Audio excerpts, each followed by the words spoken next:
I am absolutely delighted to welcome Martin to the Virtual Stampex auditorium. Well, I've met you a few times before, Martin, but met you last year, in the Åland Islands at the Post Europe Philatelic Forum, where you did a similar presentation along with a couple of other artists and stamp designers. And in particular, your topic was around engraving. And I absolutely love what you do. For anyone who hasn't seen your work, you're about to see some of Martin's work, and it is phenomenal. If you haven't got one of Martin's stamps in your collection, then by the end of this presentation, I'm sure that that is an area that you'll want to collect. So without further ado, you're much better at presenting who you are, what you do, what you love. Yeah, let's start. And I can say that my presentation is about engraving in a more historic and aesthetic way. So here we have engraving technique, history, and aesthetics. And so I will take a gap from where it started and up until now. The common name used for printed engraving is intaglio. Intaglio is an Italian word, and the meaning is to carve something in a metal plate. So the image is below the surface, and the ink will pull up, and that is intaglio. But it has become the definition of printed engravings. For example, the front side of banknotes is very often printed in intaglio, while the back side is printed in offset. So you can feel that you can feel the relief on the front side, and it's flat on the bottom side. This is for security reason, but also for aesthetic reason. The word engraving, that has become the verb for what an engraver is doing. And today, in a much wider range of techniques, but still the same aesthetics. The English word engraving has its roots from grave, dig, and its meaning to form an artistic image into a material which could be bronze, stone, gold, copper, steel, or even plastics. Human has always wanted to create stories, messages, worships that remains. And that is, for me, what engraving is. Here we have two images. A starting point here can be to illustrate how this all started. And it started way back. So on the left side, we have an engraving from the French region of Dordogne. And that is about 17 to 12,000 years ago. And it's carved in bone.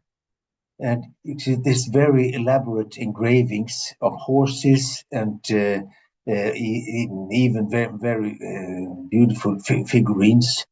So this is they use birds made of stones when they engrave the images, and they are very high artistic value. And on the right side, we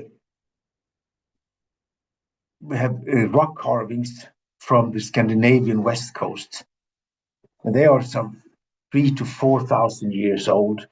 And here we see a ship motif. The meaning with this are hidden, but for us today, we think it's about where the place for departure and return from the sailing trips to getting bronze from Cornwall, Southwest East Europe.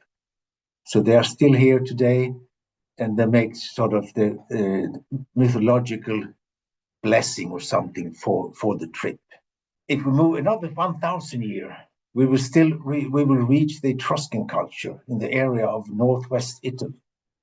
The mysterious Etruscan culture is famous for many things, but I want to show this typical bronze mirror with engraved image on the backside. I don't know how they did it, but probably using an iron tool and scintillated it into the material. The reverse side was polished, so it became a mirror.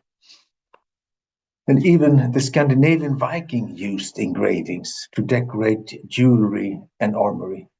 Here's a Danish sword to the right side. And we can see here how they started using gold and silver inlay. So they did engraving where they did the engraving not like this, but so it was the line is the engraved line is wider on the bottom, so they can hammer in gold and silver threads, so they have a remaining decoration. So why do I talk about this? I want to give a background for the art of engraving and its long and winding development. How technique, material, and usage, the material and usage slowly was refined. Influences had traveled back and forth during history. The big migration brought engravings to Europe from smaller Asia, Anatolia, in the 400s, as well as the Silk Road brought it to China during the Tang period, roughly around 6 to 900.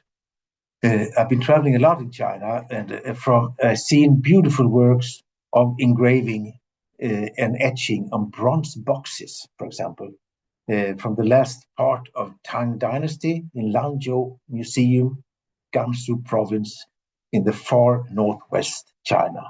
If you have the possibility, you can go there. And we have the Roman bracteates.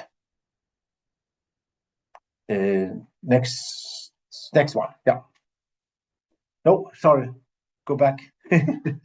So the Roman bracteates, Latin piece means the thin piece of metal, was originally a Roman medal, amulet, coin, and reached Northern Europe during the late period of migration. They were usually embossed and became that also in Scandinavia, now showing northern gods. But they were also very early gold bracteates from Denmark. And they were copied in thin gold and engraved, so the image was actually engraved. And it can be stylish portraits often. Yeah, we can go on like this. Through history, engraving seems always been used for artistic decoration in metal, and it still does today. And during the Middle Age, it reached a highlight with engravings in armor, and it was here the printed engravings was invented. All these winding leaves and other ornaments from the armory that has to be engraved, it needed to be drawn directly on the surface of the armory in steel or iron, and that was both very time consuming and a work that needed artistic skills, and you have to do it the same way every time you need to do a new engraving. There was during this time a need for shining parade armory, and the artists working at the palaces was of course involved. This period was parallel with the now broader use of paper, and someone must have been thinking about the possibility to cover the finished engraving surface with ink and press a paper on it, and then you will have an impression as a reverse engraving. That's just a thought. And maybe you can also use this impression to the next engraving job just by putting it on the shining new steel armory piece and staple it with a needle following the same lines so that you have the outline, and then you can start to do a new engraving as a kind of a copy or a take on the previous one, and you save weeks and months or something. That was brilliant, and here it was started. It's all started here at this point, I claim. Of course, artists saw the possibility here, and the first one that we know of that developed this idea was a guy who we know his name was Master E.S. He was also the first one signing a print from an engraving, which you know that all engravings now are signed, and he was the one that he was first, and the first signed print from his hand was in 1446. And he had, after this, a long career, starting a bit shaky, to become more and more sure in his lines and expression. And he was engraving both religious motifs and playing cards. And you see on the left side here is Master ES, one of his religious motifs that was done that he was pretty old.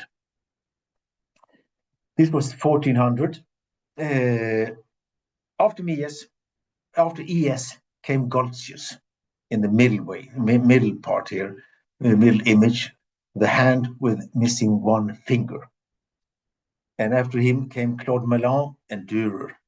Dürer was the first one, and he was the most famous today. He was the first one to print editions and he also started a publishing house as the first one. Here is the first engraving done by Master ES, and in the middle, the Goltzius showing his right hand where he's missing one finger. He claimed on and on that this was why he became such a brilliant engraver. And last one is Claude Mellan's masterpiece. I just show a small part of it. It's a face of Christ on Saint Veronica's cloth. It was made in 1649, where he did this huge portrait of Christ, starting at the point of his nose and just holding the graver, this one, sturdy, and rotate the plate, just changing the power of how he pushed the engraver and created a perfect portrait of Christ on St. Veronica's cloth. So this is one thing that everybody wants to try to copy, but no one will do it in the same quality. Together, they and others took engraving to a new level, both technical and artistic. It became a marriage between technique and aesthetic. Now engravings printed on paper was a fact, but still exclusive. And it took another 2 centuries of technical development before the rotation print technique of banknotes was developed and revolutionized the banknote industry. Before that, publishing houses started to illustrate fine books by the use of engravings, and museums started to sell copies of painting in their collections printed from engravings. The Louvre in Paris, they started their own print shop in the museum, where they have engravers copying the paintings, and these prints you can still see on sale in auctions.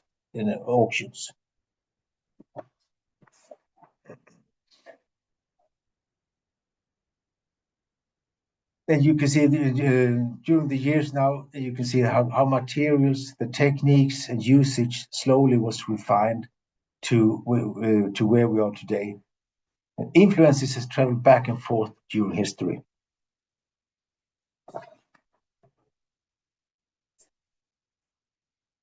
The number of skilled engravers and the artistics, as well as the technical level in Europe, was growing during this period. And you could, in the mid-late 1900s, see novel illustrated this way using new tools and needles. So in 1800, 1810, 2050, you can see this. You can see new needles where they have 3 tips instead of cutting a line. You can see these needles with 3 tips, and you can get soft, shady images like crayon or lead. To create these soft gradient surfaces much faster, and the background could be made by using a handle carrying a small rotating wheel with multiple sharp tips. This could like a crayon drawing. I myself like working with banknotes and stamp engravings so much because it combines the artistic expression with delicate technical requirements. And these requirements are essential for the printing quality and give the engraver a technical room to create the best and the most expressive engravings. This technical room has, of course, changed a lot during the last decades with digital and laser tools.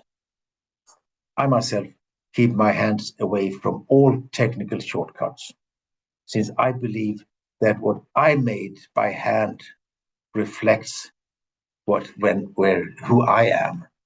So therefore, I stay with this. This is, I think, an interesting project. I was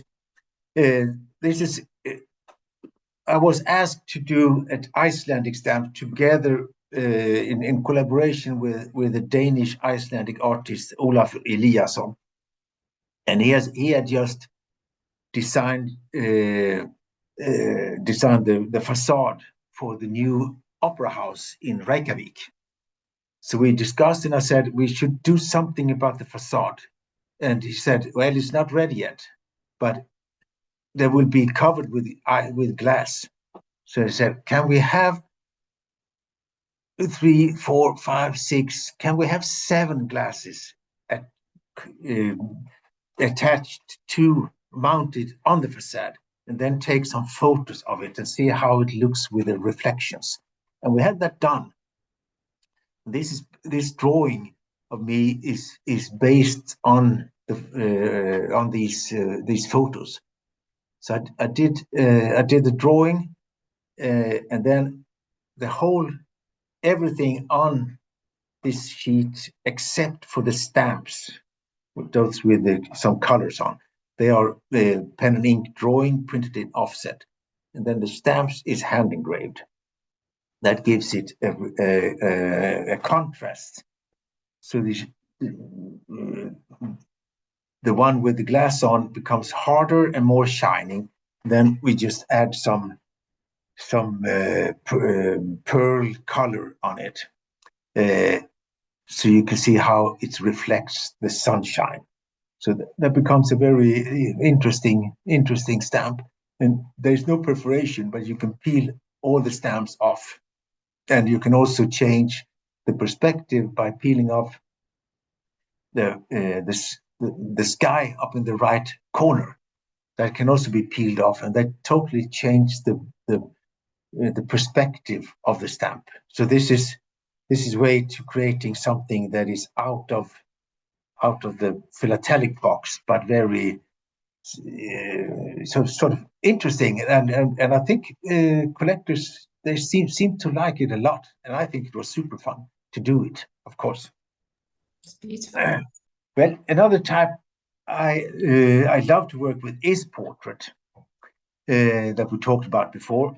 And the reason for this is that if you want to work in a classic school of engraving, this is the absolutely most difficult to do in this field.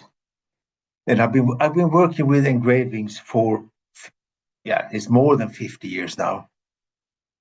And I really prefer doing difficult things.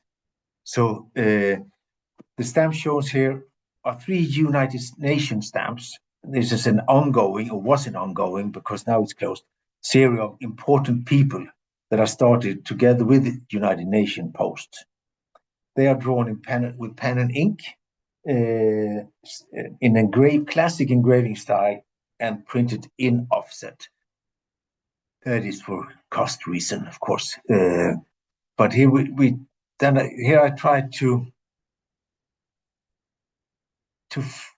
express what I think is the characteristics of these persons. So for me, it's not just a portrait. It's a portrait. It's not a portrait of the face. It's a portrait of the senses, of the personalities. So I like that very much. And I also met Kofi Annan's widow, and she was very satisfied with the way I make the drawing of him, and something about his eyes, and that was that. I spend a lot of time with this because I feel happy myself. And the fourth one is from Monaco with Gandhi, and here I do a hand engraving.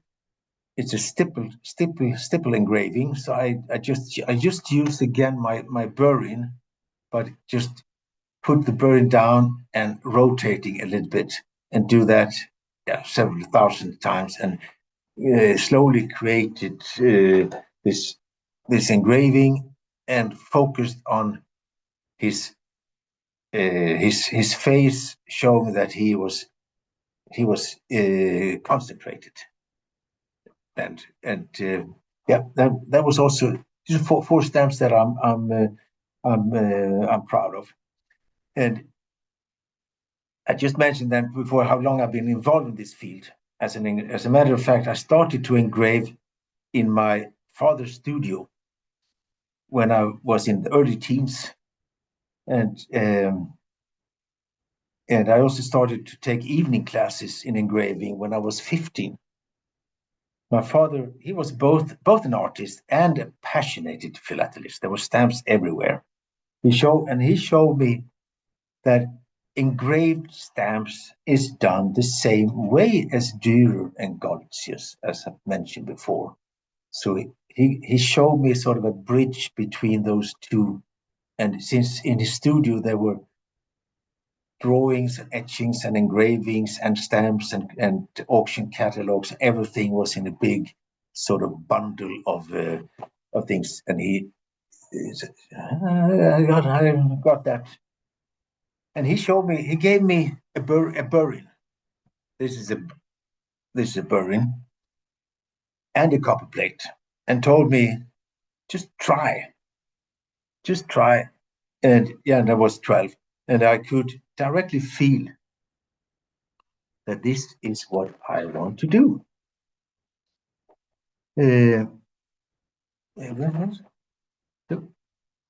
This, yeah. And I've been following that. I've been following that now for more than 50 years, and I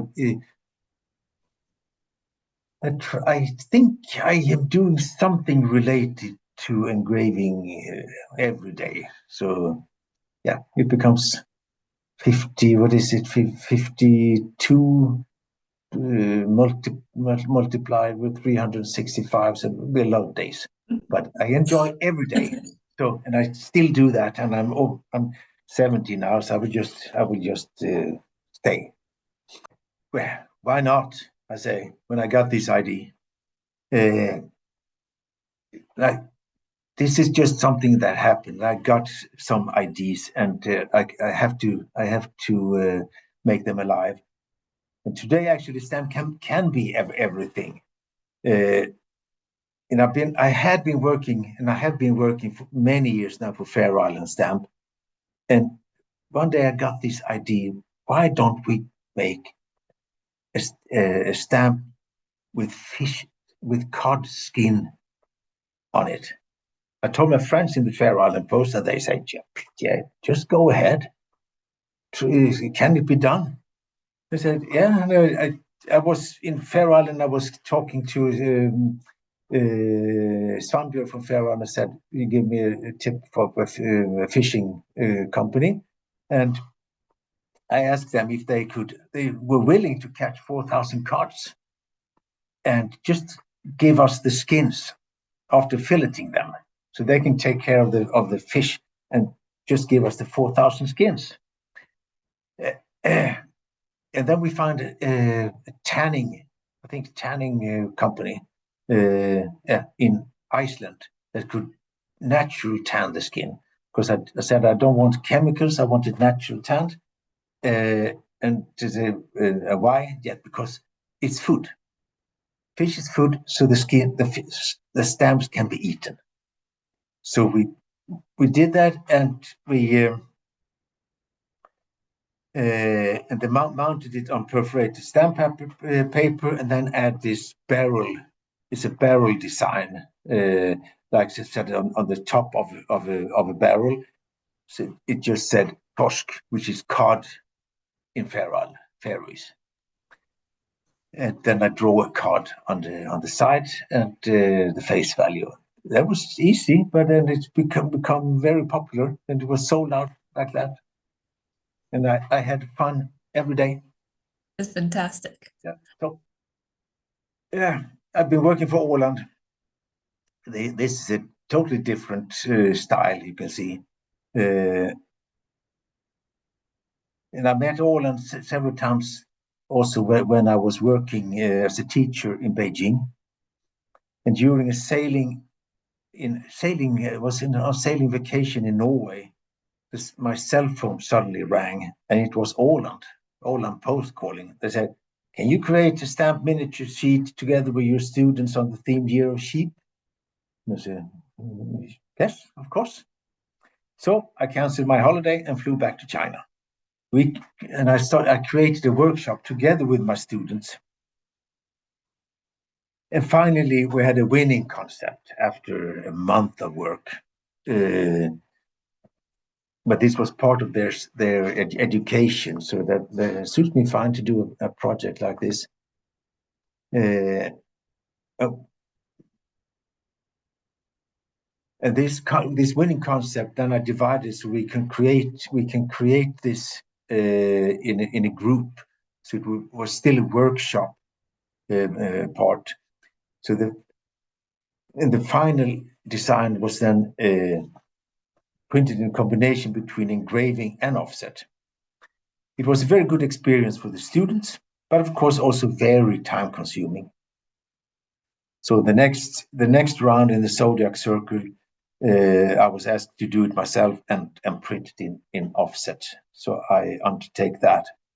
It was a very interesting circle. I did one mini sheet every year. That I kept on. So this year we did the whole circle, and this was the year of snake. That is over now. I want to show. It's and here you see the design. Besides engraving stamps and banknotes. What I want to show for a number of years, countries. I also that is sunbathing in a very typical in the same style nature. As also just those black snakes, they like engravings of myself. I've done a series called just 10 fishes, a drawing that I just do my 10 favorite eating fishes, sort of and printed that in with a frog with a golden crown engraving, and then painted it just watercolor and printed them in Åland where you can see the horizon and the red granite. So I just need to work. If I don't have a stamp, I do imagination. That is also something I like to not do so precise. And there are also some countries, some Chinese poems, mild perfumes that is part of the small snake. Now I can't remember what the poem is. There is a poem. They wanted me to do an album of fragrances. And in my style, they have seen my banknotes and stamps. So they just wanted to have sort of every new nose that is developing perfumes. They should have a catalog of the fragrances, and by having that, they learn to understand the smell of each one here. So we have red chili, we have old rum, we have sea breeze, and we have some flowers. What is caprifol? Caprifol, I don't know the English name. So I think I did over 100 fragrance drawings for Estée Lauder, and they all look like this. It's fantastic fun how working with stamp can develop in a universe of different things. And of course, this also have taken me over to the magazine world. And here is two drawings that I also like very much. It's Jeff Bridges and David Bowie. David Bowie was, of course, when he passed away on Euroman, and Jeff Bridges was also for Euroman, but inside. And someone that know Jeff Bridges sent it over to him, and he thought I made him much harder than he was in real life. And with David Bowie, I like that it's from his pale white period when he looks very cool, and you can see there's two different colors on his eyes. So I focus on that, and also I added that and here there's a little bit hair coming out from behind his ear, and I thought that looked very good to add that.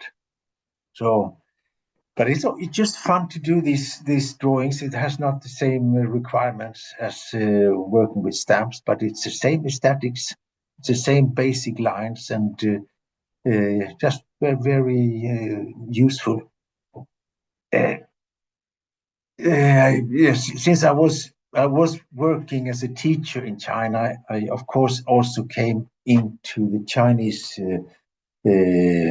engraving collectible world, and this company is a printing company. They wanted me to do a series of engraving of famous historical people, and I did this of Abraham Lincoln. That is printed and in intaglio for this album. And then a friend of mine, a Chinese photographer, he was going to publish a book about his photographs, and asked me if I can do the cover.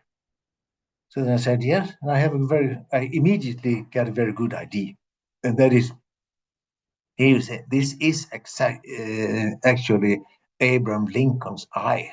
I just blow it up and make a new drawing that is more precise. And so you can see that at 1/3 from the left side is the back of the book. So when you have the book cover, you can see the eye in the center of the book. And that is also, I mean, his eye looking at what he's taking photographs on, but it's also the lens of the camera. So yeah, just trying to widen the world of engravings here.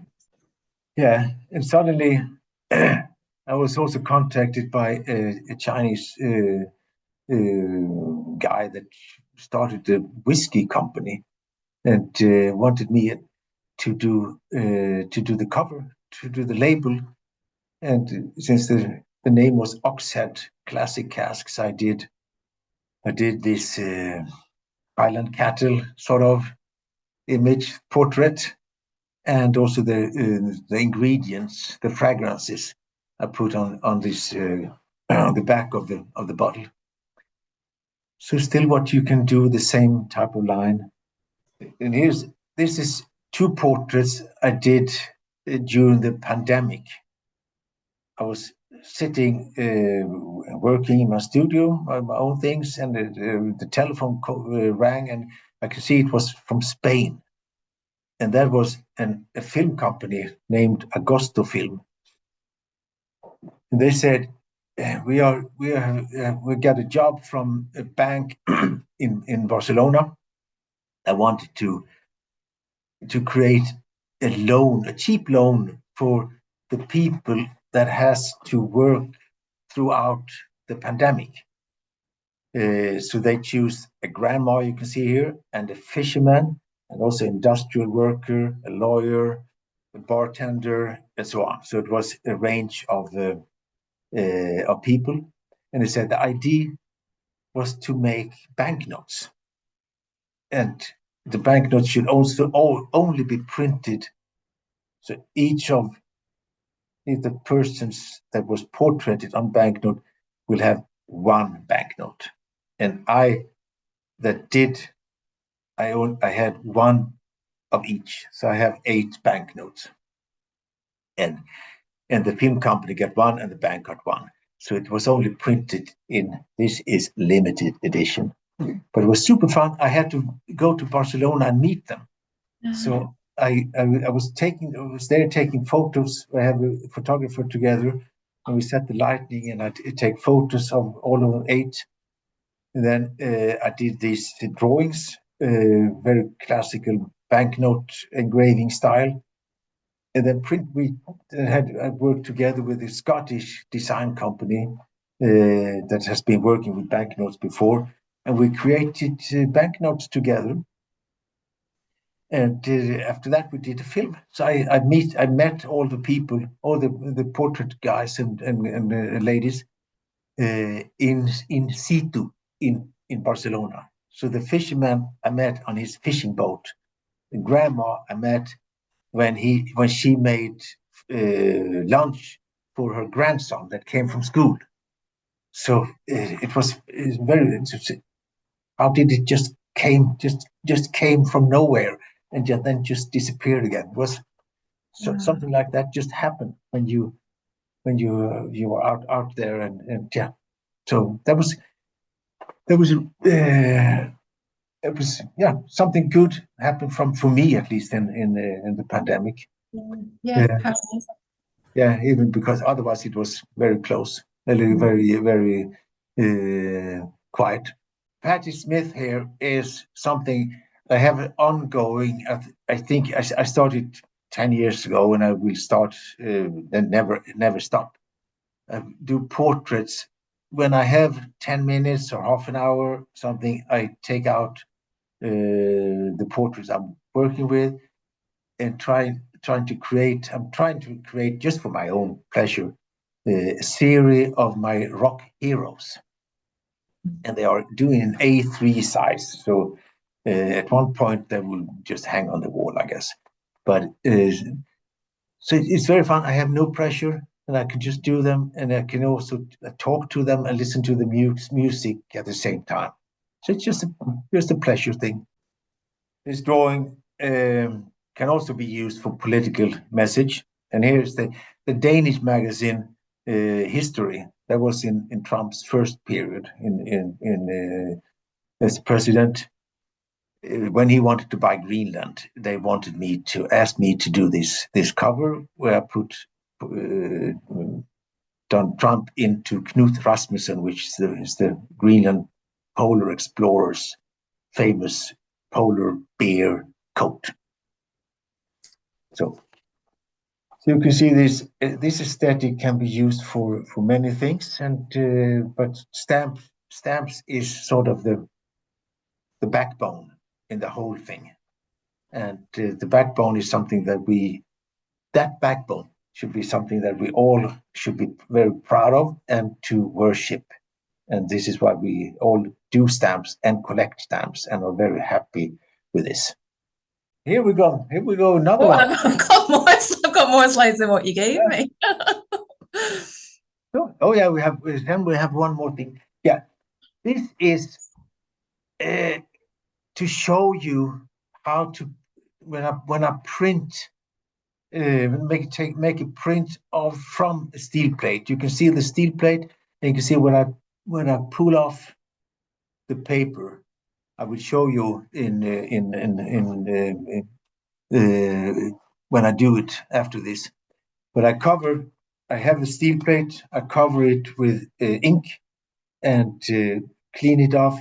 Put the paper on. Put a very high pressure, around 12 to 15 tons, and the image will appear on the paper. And this is Faroe Island #1. Yeah, is my number 1,000 stamp, and you can see the drawing up there somewhere. Yeah. This is yes, so it's a very big hand engraving that I'm proud of. So, but you will see it when I take a print soon here. I did this just to show how to develop a portrait, and you will see it in sort of 5-6 seconds. What takes me at least 2 or 3 weeks to do, and how I work. I'm not starting at one point and develop. I'm everywhere. So I just sort of catch the whole thing and develop it slowly. So you can see one eye and some hair there and a little line of the mouth and so on. So yeah, you can click it. Yeah, Thank you. yes, yeah.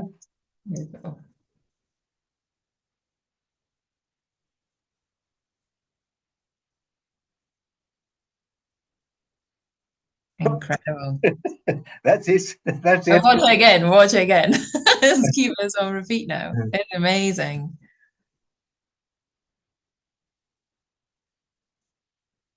Amazing. We've had a So couple of questions if you don't mind. no, of course. So the first, I just also want to say two things. I want to say that Posta Pharaoh and Holland are both members of the PTS. So we obviously love what they do and we want to promote what they do. And we know that you work with them. And so it's always really refreshing for us when we see new issues or we see them promoting your work. So that's great. And what you also said is that the second to last image we saw was your 1000th stamp. Okay. So when I said at the start of this presentation that if someone wants to collect all of your stamps, there's 1,000 or 1,000 and how many now? So it's a doable collection, a very doable collection. Yeah. But it's also something that is growing all the time. Yeah, exactly. Chase it. We've got to chase you with all your new ideas. Yes. What do you do if you make a mistake?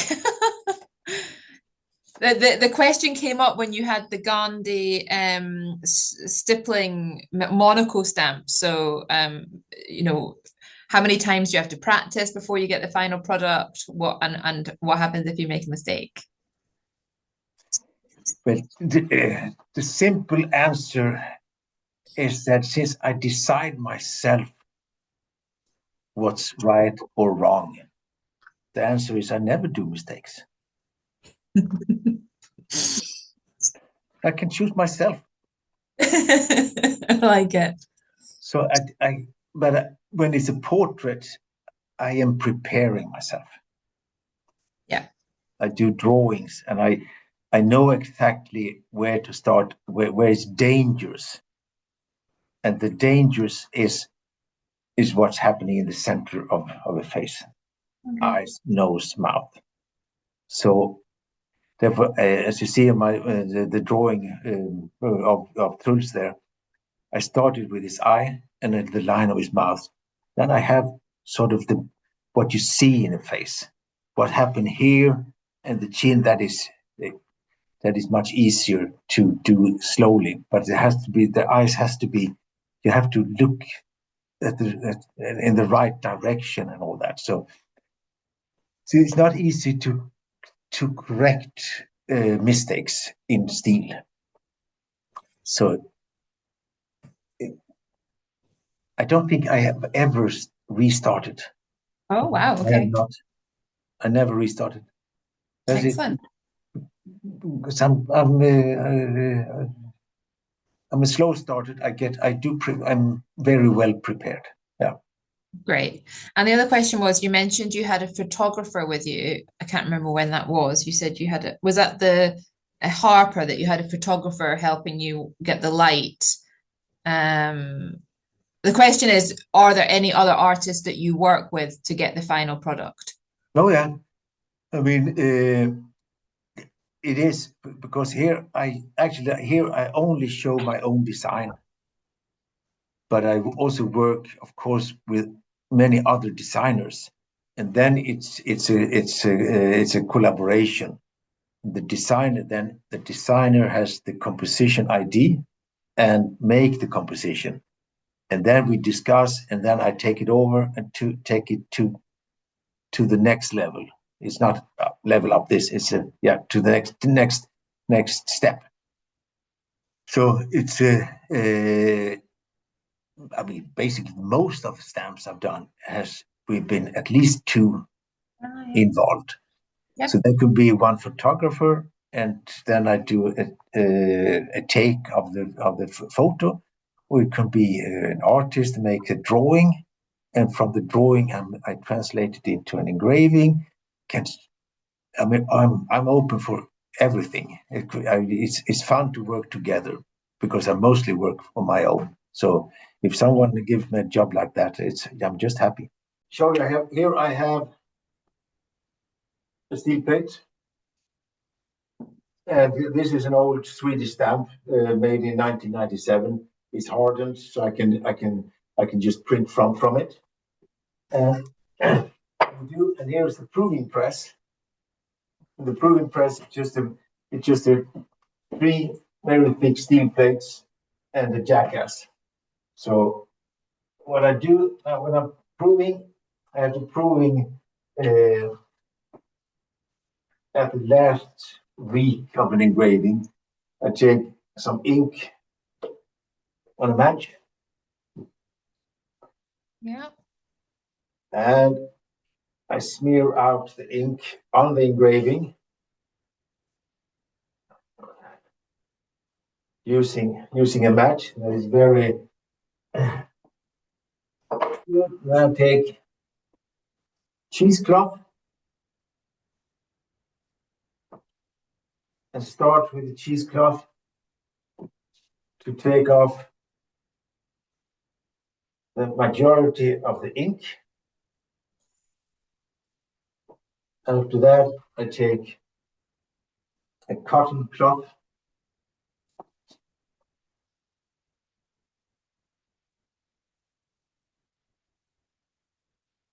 and after that, I take a piece from a telephone book. And telephone book, I have telephone books cut in slices like this. Wow. It's a thin paper, and it also have this printed on, so it becomes, so it has sort of a little bit grain. So then I can just lick on it and rotate it, and you just take away the oily film on top of the engraving. Wow. After that, I put the printing paper. This is stamp paper. Put it in water.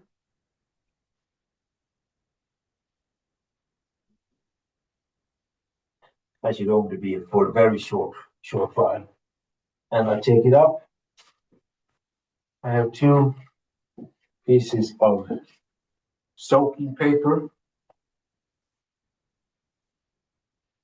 Take the paper up, put it on the soaking paper, and one on top.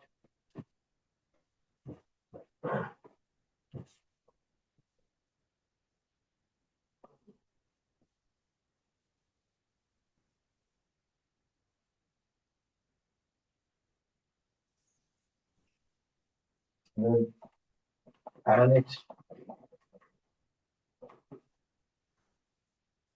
And now the surface is dry but wet.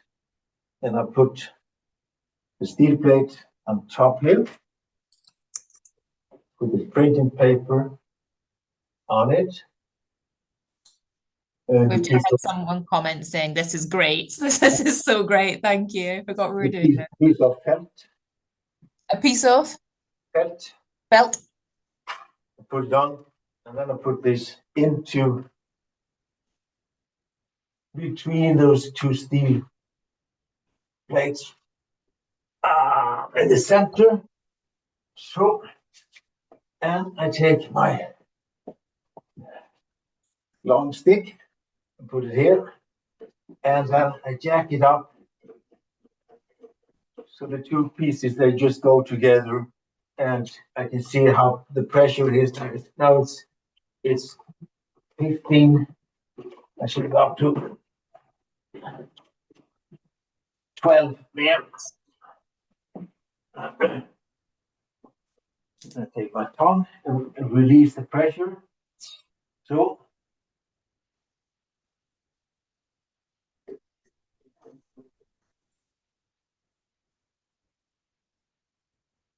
take this out. Let's see here. Remove the felt. And you said the pressure, did you say it was like 10 to 15? To a 12 ton. 12 ton. Okay, wow. Yeah. Then I slowly lift this up from the steel plate, and then you have a perfect image of an engraved stamp. Amazing. Amazing. And since this is an old stamp, and it's just an old plate that is marked, and then I just cut it and throw it away, just for testing. Yeah, yeah. Incredible. So, thank you very much for tonight. It was a pleasure. Thank you so Thank much. you. Thanks. And thanks to everyone who's attended. And do look out for Martin's stamps. We'll put some links into the communications later. We've had another comment saying this is so awesome. Absolutely amazing to see this opportunity live. So thank you so much, Martin. I really appreciate everything you do to support us and look forward to seeing you soon. Same to you. And I Thanks, do everything I can to support philately. I know you do. Thank you so much, Martin. Bye. Bye. Bye.